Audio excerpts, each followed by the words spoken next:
demain, un buraliste à la ville, à la Bonsoir. campagne, quel sera son métier au juste?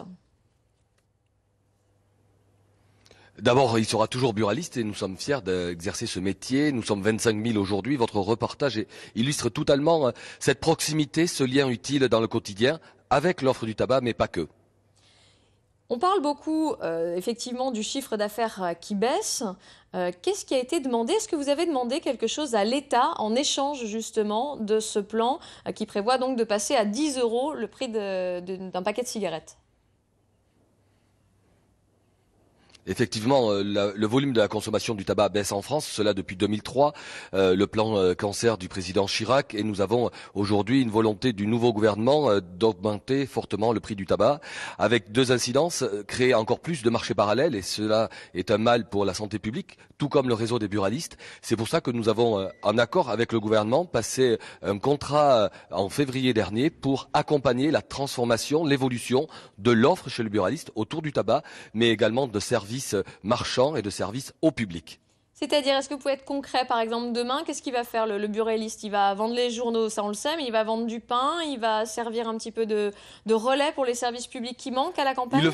Il le fait déjà, il le fait, il le fait et votre reportage l'illustre complètement, notamment en zone rurale comme en centre-bourg ou dans nos villes et quartiers. Le buraliste, c'est vendre du tabac, c'est demain certainement s'orienter vers le vapotage, qui est une déclinaison de la consommation de la nicotine. C'est toujours rester dans l'ADN du métier de buraliste. C'est ce que nous avons lancé il y a 4 ans avec le compte en banque Nickel chez les buralistes, la possibilité d'ouvrir un compte en 5 minutes, ce qui a une action sociale pour rebancariser bon nombre de Français et surtout être encore plus utile dans le monde rural pour offrir un service bancaire et un retrait d'argent. C'est demain offrir plus de services au public. Les cartes grises aujourd'hui ont disparu de nos préfectures. Le buraliste peut être un acteur dans ce relais, tout Tous les comme dans les buralistes sont collectivités. prêts C'est pour ça à que j'ai faire ça? rencontré aujourd'hui des élus.